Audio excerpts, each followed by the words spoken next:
Hey everyone, welcome to the Hive. I'm Eric and I'm joined by my co host, my lovely and brilliant wife, Nicole. Each week, we sit down with folks in our expat community here in Merida, Mexico to find out why they left home, why they chose this city, and how life has been treating them since the big move. If you're already living in Merida, these stories might hit close to home. And if you're still in the dreaming phase, maybe today's conversation will be the one that make you say, you know what? I could actually do this. Word. That's right. Today's episode is called The Exit Plan because at some point we've all had to figure out how to leave. Some came with a suitcase and a plan, others just knew it was time to go. But we all have that story. Folks want to know, were you running from something? Chasing a dream? Did you plan All it of the above. or just say, I'm out, yo? Exactly. We want the real stories, the panic before the flight, the tears you didn't see coming, the calm that finally settled in. We're talking about the stuff people don't always say out loud. What scared you, what pushed you, and what made it all worth it. Whether it was a calling, a push, or a leap, something brought you here, and that's what we're here to unpack. So pull up a chair, turn us up, and settle in. Let's jump into the exit plan right here at the Hive. Today, we're sitting down with someone who took the leap. He lived to tell the story. He made his own exit plan, and now he's here to share what it really looked like. Please welcome Craig, originally from Los Angeles, California. Oh, glad to be here. Glad to be here. Glad to have you here. Yes, welcome Always to a the good time, Hive. man. Always a good Welcome time. to the Hive. Excellent. Glad to have you here. Yes. You got it? Oh, so let's rewind a little bit. What was life like before the move? Whew. Wow. Life was, one thing I can say about Los Angeles is a beautiful city. Got great weather. We have wonderful friends there. But the one thing I can say about Los Angeles, it was like any other big city, the hustle. It's a big hustle. It's a big grind. Rat race. A major rat race. And, if anybody can really understand the concept of Los Angeles is a place where everybody wants to live, right? Most people want to live there for many reasons outside of weather. And so that makes it very expensive. And so in order to maintain any type of lifestyle that's comfortable, you gotta put in that work. You gotta grind. And so that's what LA was. Fighting the traffic. That parking lot. That 405 405 traffic. And 405. Nicole, you Dude. got some experience with, Oh LA. yeah, all day. Which is so crazy because we just found That's out right. We found out we were like working next door to each other. literally right next door to each other and never met That's in, wild. in Beverly That is Hills when crazy. there's no black people. Yes, Literally, basically. it's just we know them. Like if it The is, only- yeah. that's it. And I never That's saw you so once, never. which was so weird. Yeah, And 8 you know years. some of the same people. And we Literally know some of the same same clients, same people. That's insane. But Same yeah, restaurants, everything that right we- there. Literally, never. Bananas. That's so That don't make any that's sense, so man. insane. So you described LA and your environment. I'm curious to know, where were you mentally, emotionally, before you left? Like, I'm curious of how much that played a part in the decision to actually move. I feel like for majority of my life, I've always tried my best to be very aware of Y'all good. what is going on and what is happening in the country, politically, economically. And so when my wife and I got married, I was always the one making sure that I was always aware of things that could be changing and how that's affecting us. And I think living in Los Angeles, it was an understanding that there's always going to be a level of, coming from, living in New York sometimes, living in Florida, it's a different way of life to a certain degree. But I still lived in an environment that, you have the unfortunate DWB situations, driving while black. You have the dynamics of different areas in Los Angeles that could be safe and not so safe. I have a son that I was always concerned about making sure he was safe. Everywhere, living here, I don't have to really be concerned about my son running around with his friends and having a good time and not having a concern. Where are they? He's okay. out there Oh, right now. they're out there Yeah, they're somewhere, out there and I have no somewhere. clue where Right. he is. Right. I have no clue where he is. But there, there's always that dynamic of you can't go outside unless I'm out there with you. And so that creates a whole different dynamic when you're already working, you're tired, and you're having to now say you can't just let your son go out there. You have to be out there. I enjoy playing with him. I have a good time playing with him. But there are times that you just wish that, you know what, if he could just go out there with his friends and have a good time and not be concerned about crime, about, cops arresting him because he fits a description and things of that nature. And so, those are always dynamics that are always in the back of your mind. And I woke up every day. I tell the story that I don't know how many brothers have done this, but one thing I always did when I left the house every day was get in my car. I sat down. I took my wallet out of my back pocket. I put it in the side so I have access to it. I always check my glove compartment to make sure I have all my papers right there. And that's how I lived my life. I was always in the constant fear or concern that if something happened, how would I handle it? And that was very proactive. Yeah, it's very proactive. And so I just felt like I didn't enjoy that, but I felt it's something that was very important for me to do. Absolutely. And that was the day to day. And you're in traffic all day, every day in LA. Right. And so you're always exposed to the elements in some way, shape, or form. And And I bet you've already started to have that, at least in LA, have that conversation with your son. Right. Yes. Right. When you think about it, I didn't realize it honestly until I moved here that I was literally parenting out of fear. Oh, wow. Yeah. You're parenting out of fear. And the one thing I didn't want was to have to give him multiple lessons in a rapid period of time because he was turning 9. He was getting to be 10 years old. And I said, we're going to leave the United States before you turn 10. And I didn't want to give him like the really deep conversations about, well, if the police talk to you, this is how you handle it. I was dreading that conversation, You knew, but I had to. That's a survival.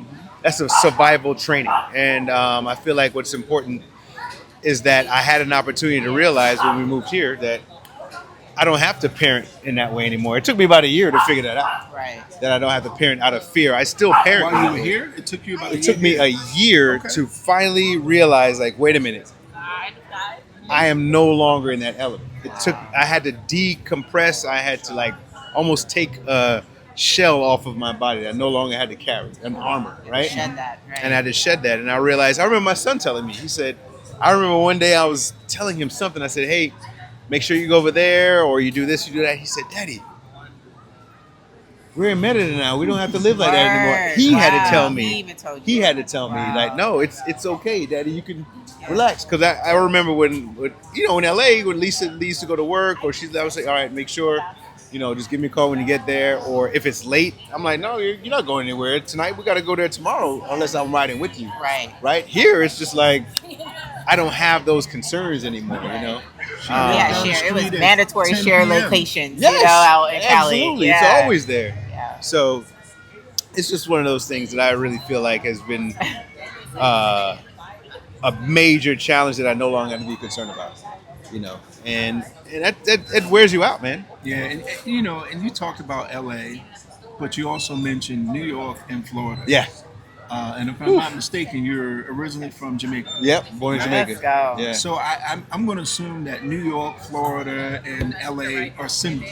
Oh, yes. Right? Yes. Now, Yes. I have no clue about Jamaica. Right? Could you just kind of help us understand how Jamaica might be more similar to United States or Mexico? Okay, so Jamaica, from a tropical perspective, from a climate perspective, very similar to here in Merida. Albeit in Merida, it gets a little bit hotter to a certain degree, but we're talking about an island, so you're always getting that coastal breeze. Merida looks very similar to Jamaica. Oh, wow. In many ways. We have a lot of the similar trees, and just as equally beautiful ocean and that we have in Progreso, right? Jamaica has a lot more of a Caribbean feel, right? It's more of a vibe where you have more of a feeling associated with reggae, of It's course, the music, right? okay. And the music has And the food, is a certain vibe, and the food that comes along with a certain lifestyle. Okay. Right, exactly. The people are very nice, amazing people, very loving people, very intense people, and that's just a historical thing. We're a very intense, loving. We love hard, We get angry hard. We do everything hard, Right. and we're just that Jamaican people. It's not nearly as safe as where we are here. Right. That's an unfortunate part of Jamaica. It's not a very safe place. Right, You know, right. it used to be when I was younger, when I was a kid, growing up there. It wasn't as bad. It was challenging in certain areas. Right. Right. But it has never ever been a place as blessed as this when it comes to safety being. Is a lot of family still out there, or kind of? I have a lot of family still. Word, There. I got a lot of okay. family there. A lot of them are also in New York. Yeah. Some are in Florida, but majority of my family on both sides are in the Bronx and Brooklyn. And Yeah. then Jamaica's like, I have to chime in because I'm from Brooklyn. I okay. think people keep saying I'm from Cali because that's where we moved from. I know you get Somebody no love else- with that. somebody Yeah, else she is from overshadows all of the. Yeah, As much as Cali you wear the girl. hat, That's- they you still know, think it's Cali. Just think you just. yeah, all day. The yeah. only time I'm Where going you to from, change Cali? this hat is when a bunch of other people wear it. Is that the challenge? All right, I'm Yeah. gonna go shopping. Yeah. I'm not looking for We'll get you an LA hat. We can get you an LA hat. That's what we're gonna get you. Beverly Hills. How long No have you guys been bet. out here? How long have you guys been in Merida? We've been out here almost 4 years. Wow. Yeah, we've been Oh, out I here didn't know almost that. 4 Why did years. I know that? I didn't know that either. Yeah, I I would didn't have know guessed a that. year. I thought or 2 two. years. I thought 2 years. no, Yeah. the 3.5. We got here in August of 21. August of That's 21, man. So One-way was ticket. it 2020 that kind of like where you were like, all right, this is time, or was it kind of it was overdue? I think that was the final thumbs up, the final straw. That Okay. was like, all right, it's time to go. Because we always wanted to live abroad. Right. Okay. You know, always. as you know, I was born in Jamaica. We would always travel to Jamaica with my family as much as we could during the summertime. Right. And then Lisa, my wife, is Puerto Rican, and so she also would travel to Puerto Rico Right. and other parts of the country. Shout out to Lisa. Shout Yeah. out to Lisa. Yes. My wife, my beautiful wife. Yeah. And so we always wanted our son to have an experience outside of the United States. Yes. Okay. And you know, growing up and working in Beverly Hills, or just living in that bubble, It's different. that's not normal. Yeah. That's not a Yeah, normal. babies cannot go to those schools. They No, can't walk no, the it's a streets. bubble. It's Yeah. a complete bubble. It is. And so Yeah. we wanted. Oh, okay. Oh, okay. Thank you.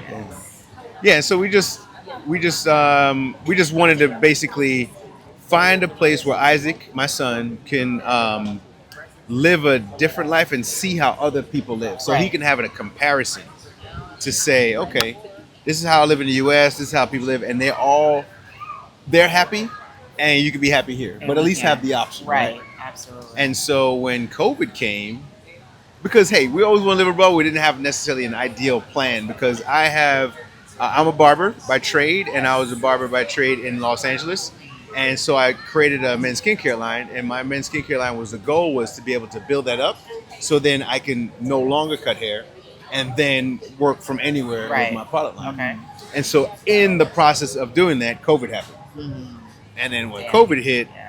we were like, well, what's going on here? I lost Right. all my clients. Damn. Why? Because all my clients, I would go to them. And we didn't know what this COVID thing Right. was. And Yeah. I wasn't going to bring home whatever that was at the time. We didn't know home to my wife Right. and my kid.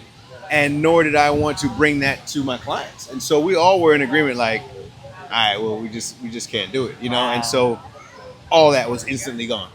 Hard And time, so man. it was a hard stop. So that was a tough L in that space. for everybody. Yeah. Yeah, the it world was tough. stopped for Yeah. everybody. Yeah. And Cali was, one of the most conservative states at the time, was shutting things down. Well, one of them, because I know that.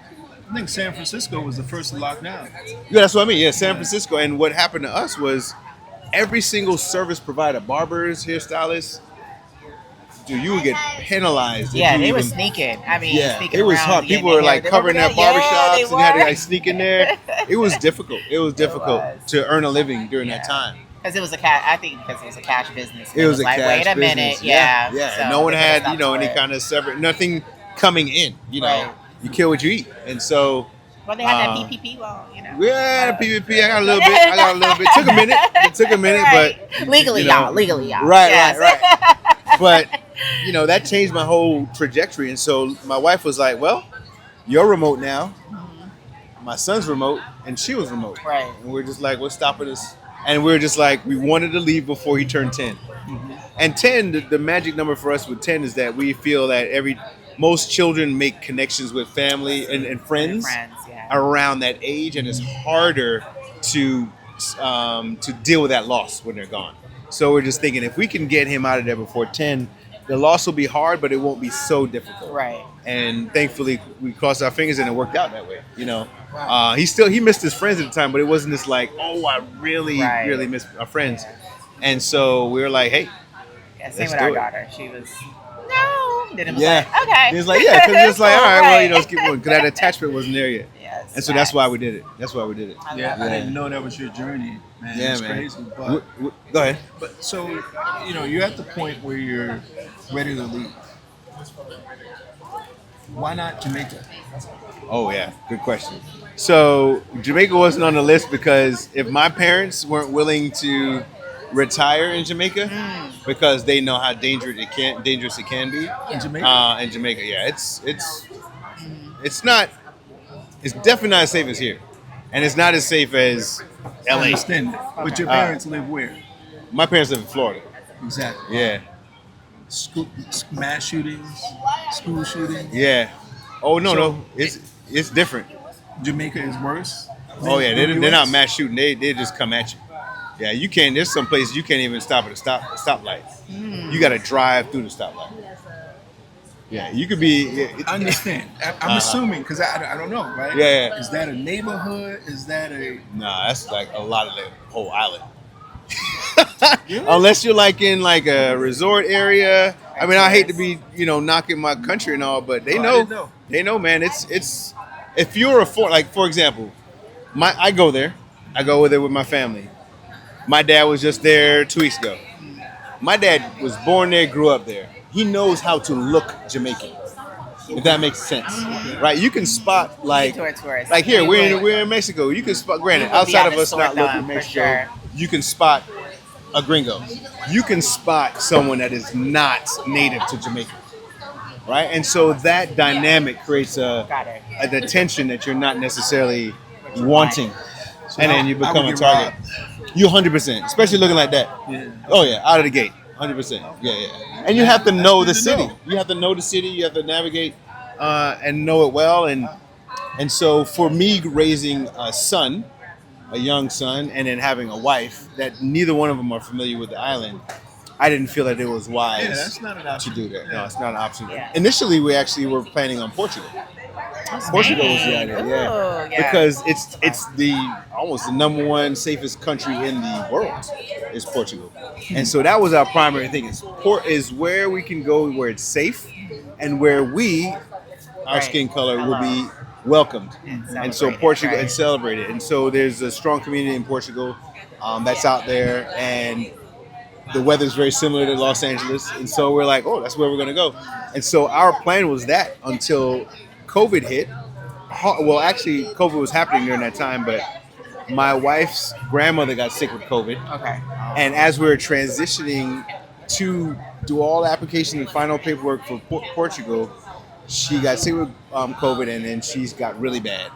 And then it sped up her dementia, and then so it paused our move. And my wife's grandma is like her second mom. And so we were like, well, we're not going anywhere until whatever happens to her. And so by the time she passed away, Portugal closed the doors. Right. And we're like, word, yeah. We're like, well, Portugal's out of the picture. Where do we go next? And so we started looking again, and we looked back at the countries that we had thought through. And then for some reason, all Lisa did was just like, I'm just going to do a Google search. And she put safest places for black and brown people in the world. Let's go. And Merida popped up. And we never heard of the place before. Right. And we were like, Merida, where is that? So we looked, it's like Yucatan Peninsula, and we were like, huh. It's right there. Right there. And we started looking at videos. Florida right there, yeah. Florida, and it was that's closer crazy. to Florida. Yeah. And we're like, well, maybe that's something we could do. And then the one thing that was holding me back was just like, living in Los Angeles for 60 years and loving that weather, I was like, I don't like Florida weather. How am I going to like Merida weather, right? But I say, you know what? If we don't like it, we leave. And so we literally came with one-way tickets 2 suitcases and 3 backpacks. Sounds so familiar. Hello. A lot of Yeah. our stories are the same. Yeah. Yeah, A lot of man. it is And just then- blind, just coming. Yeah, Thank you yeah. for sharing That's what we that. did, too. That's Yeah, an awesome dude. story. That's what we did, man. Wow. Yeah. And we're still here. Yeah, we're here and we're enjoying it. Yes. Yeah, Our man. kids are enjoying it. Yeah. They Making friends, Having having the an best time. experience. Dude, this story right here that they'll be able to tell their kids is so amazing. It's amazing. They'll So be able to amazing. show their kids. Yeah.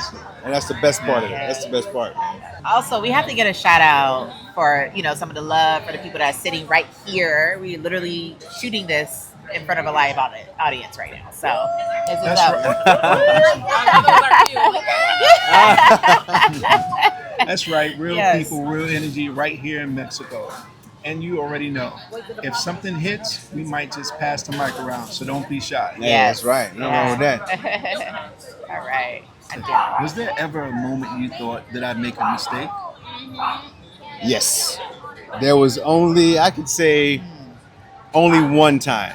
And I can honestly tell you that was last year. And it had everything to do with what was going on during that period of time.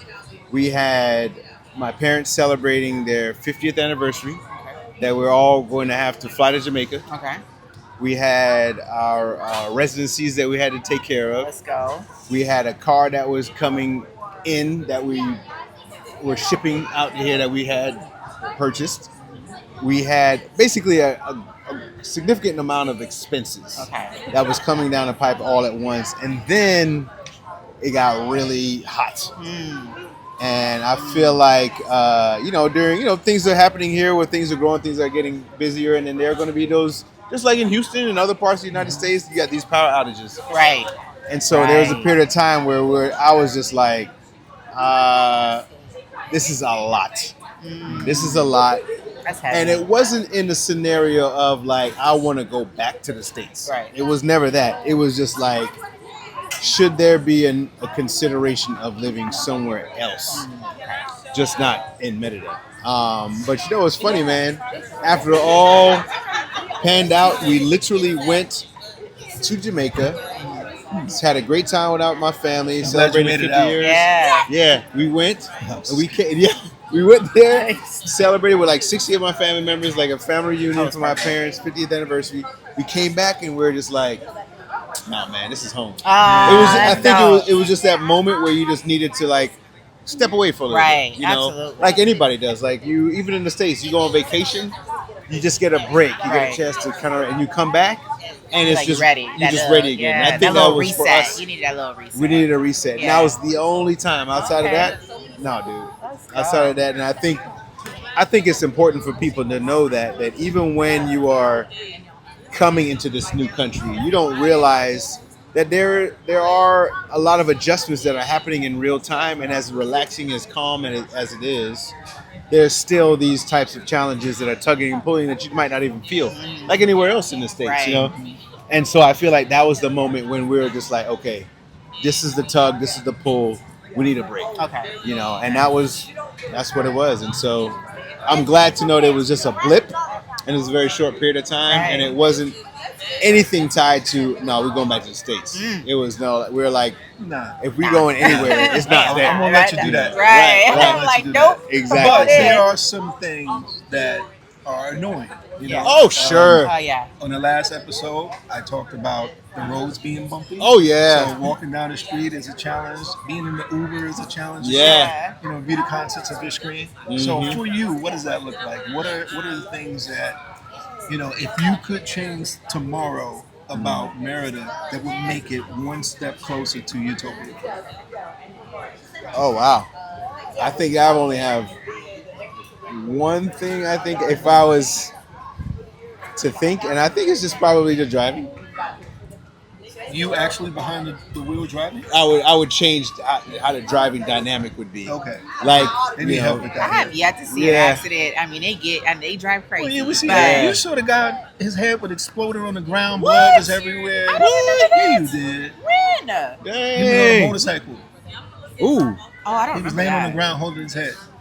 Oh, that's tough. Oh, I do. Yeah, that was Ouch. that was sad. But other than that, I mean, yeah, Other than that, yeah, other than that right there, yeah. Yeah, I think I hope he feel was like okay. I hope he was okay. I feel like it's just it reminds me a lot of when I lived in Miami about how aggressive the driving is. Oh yeah, LA is too. And well, LA is different because you can't really make the maneuvers. We're in because traffic. we're in like traffic in the this. parking lot. Yeah. So they're doing these crazy Yeah. small movements, but you know when you got wide road and you got Right. it's Yeah. It's crazy. it can be overwhelming. And so I feel like if that was a way that there was more of a ease in the I drive, feel you. I feel like it would make things So you guys have a easier car for me. out here? We have a car Nice, out here. Okay, yeah, we're and- still Ubering. Oh yeah, Yeah, no. we just Hey, hit a year. We I tell you what. Yeah. I remember living in LA and always telling people this. I would say, if I ever made it, I would get a driver, Facts. right? And I feel like in the same breath here, I feel like if I don't have to be behind the wheel, if I had something that I could change, I would just try to find a way to afford it. Yeah. Someone just to drive me. Just drive you Everywhere. Right. And It's that very way I'm just affordable out like- here. Yeah. You hear that, I'm David? chilling. So we have a driver in our community. His Yes. name is David. Yes. Oh, there we go, Yeah. David. That's our man right there. Maybe you're gonna have to give us some coupons so we I know, right? Real That would be quick. great. going for us. Come on, Yes. David. Help us out, You brother. can do it. Yes. And one of the Yeah, things I that believe I you. always get asked, I know that we get asked, is in regards to like work out here. And Yeah. you said before you are I'm a barber, Yes, and he is heavy in the community, especially in the expat community right now. So how is that kind of that transition from, yeah. I like it. You know what? When I first moved out here after COVID and my clientele shifted and I was just focusing on my skincare line, I would have to say that was a major loss for me emotionally as well because these are relationships that you're building with your Right, clients, right. right? And so when I came out here, I swore that I was not going to cut hair again. I would cut hair from place to place. Other people, just friends that I met. Oh yeah, I cut hair, Right. and I kept my skills up. But I was very fearful of what if there's another COVID? What if I build all this clientele and then this happens again? And so for quite some time, I was like, no, I'm not going to do that. I'm just going to focus on my skincare line. And then I had an amazing experience. I would say less than about 6 months ago with a young boy that mom asked me if I could cut his hair because he had school pictures the next day. Okay. And I remember him talking to me about how he had a really bad haircut and he's just growing his hair back out. So she asked if I could cut his hair. I was like, yeah, come on over. He showed me a picture. I said, is this the haircut you want? He's like, yeah, this is the same haircut I asked for, but it just didn't work out the first time. Right. Okay. I said, well, let's talk about your haircut. Long story short, I cut his hair. Nailed it. He loved it. Nailed it. And then he goes home, gets up, and goes to school. Lisa gets a text message from the mom and says, hey, listen, I just want to tell you, I want you to tell Craig thank you again. She said, I went to go wake him up, and this kid was already dressed, Ready. ready, Let's go. feeling He great. was feeling That's himself. He was feeling himself, I right? love that. And she said he just went to school, took the pictures, it was great. I love it. I was like, that's great. And the second day, same thing happened again. She was just like, I don't know what Craig did, but that experience changed his life. And then that moment woke me back up again. And I was just like, well, that's why I got into it in the first place. Right. And Talent, so yes. I said, Welcome you know back. what? Thank you. Let's Thank you, man. I think I go. needed a little Let's break. go. And I'm happy I'm retooled and rejuvenated. I'm back cutting hair. I'm looking to see how I can build this business. Yes. Right now, I just do Fridays and Saturdays, and I want to build that business up and really see how it can shape itself. And then I'm definitely wanting to make sure I incorporate my skincare line, of course, Yes. my shaving, Really Burke good. Avenue, Yes. by Craig the Barber, BurkeAvenue.com. And it's a shaving line, and it will be growing. And so I'm looking to definitely bring that to Mexico as well. And so it's been a fun time, man. All that is beautiful. I want you to speak for your wife, Okay. right? Uh-oh. So I'm sure you got a great question, right? No, I do. You don't have to think of one. right? Okay. But Craig is going to answer it, but he's Okay. going to be speaking for his wife. Ooh, Okay. So I'm gonna pretend to be my wife right now. Yeah. Woo! Okay. I can do this. I Okay. got this. How has the move affected your romantic life? Oh dang! Wow, we're Yeah. going there, huh? Yeah. How Does has it bring- affected my romantic life? Wow. Okay. Well, I can say if Craig's I like, was, cut. I was like, let's roll with this. Well, I can say now, speaking for my wife, I can say that my husband is much more relaxed Let's go. than he has ever been. I love that. He is a lot more mindful in a lot of ways. He's much more aware of his surroundings, aware of me, aware of my son. And he is in a place now where I can see aspects of things that I never saw in the United States. Wow. You know, so That is great. Wow. The That best is great. version. Just so Right. you know, Yes. she's going to be on the show next time. So so she's gonna be me. Yeah. She's gonna be the we're flip. going to see what she says. All right, we'll cool. see. Woo. Well, no pressure. But yeah, I think that is That's beautiful. it's been I feel like we moved here and we got back 6, 7, 8 years I'm telling you. back in our life. We say it all the time. We found ourselves and we feel like we're on the quest of the best version Yes. of what God placed us here to be. And Yeah. that's what I- Yeah, Amen. I think it's Yeah. good. 100%. I can't complain. Yeah, man. Yeah. Yeah, it's been a big change in our lives. So Yeah. we're really grateful for that. Yes. Yeah, so am I, man. It's just been a life-changing experience. I mean, we're out here now just trying to share our stories to inspire other people. Yeah, And thank you for helping with that. Oh, Yeah. that's my pleasure, man. Anytime. Thanks for having me. Of course. Thank you. Well, we appreciate you sharing your journey with the Hive. Stories like yours don't just inspire, they shift perspectives. Yay. If you're out there wondering whether it's your time, whether you need a plan, a passport, or just a little more courage, know this. The first step is yours to claim. And there's a whole community here ready to walk with you. Thank you for tuning into the Hive. If today sparked something in you, share it with someone who's plotting their own exit. Let's grow this Hive together. And if you're in Merida, let's meet at La Plancha Park every Thursday evening.